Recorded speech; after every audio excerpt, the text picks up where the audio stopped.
Update 2. She said, if you don't buy me that $8,000 bag, we're done. In front of her friends at the mall, I said, then we're done. And walked away. 2 hours later, security was calling me because she'd used my emergency credit card. I reported it as fraud. The police report changed her attitude fast. One message stood out. It was from her ex, Trevor, dude, just saw what happened. Same thing happened to me 2 years ago, but with a car. She tried to take out a loan in my name for a Mercedes. I was too embarrassed to press charges. Don't make my mistake. She'll do this again. I called Trevor. We talked for an hour.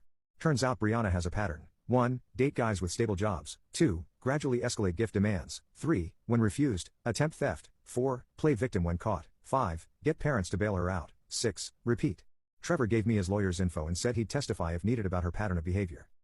But here's where it gets wild. Remember that emergency credit card? I pulled the statements. She'd been using it for months.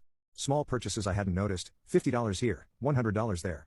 Always just under the amount that would trigger a notification. Total damage, about $3,800. She'd been stealing from me the entire time. I sent everything to the prosecutor. The charge got upgraded. Then Courtney made a mistake. She posted a video from inside my apartment, from 3 months ago, of her and Brianna going through my office. The caption, lol helping Bri find her man's hidden assets. Girls who support girls. In the video, you can clearly see Brianna taking photos of my credit cards. Yeah, that went to the prosecutor, too. Update 3. The prosecutor offered Brianna a plea deal, plead guilty to 1 count of fraud, pay full restitution, get probation, and community service. Her lawyer apparently begged her to take it.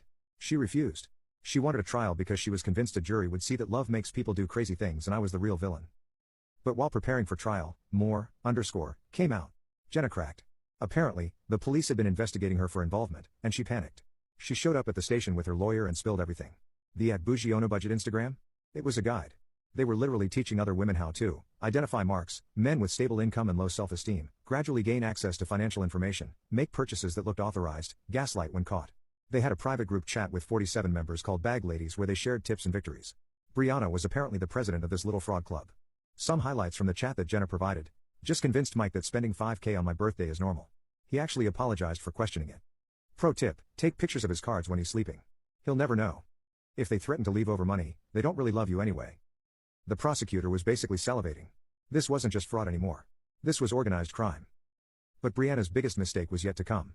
She went on a podcast. A podcast? Some relationship guru thing called Queens Don't Settle. She thought she was telling her side, but instead she admitted to taking the credit card. He left it where I could find it. That's basically permission.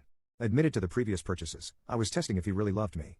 Said I was financially abusive for not buying her designer items despite her emotional labor in the relationship.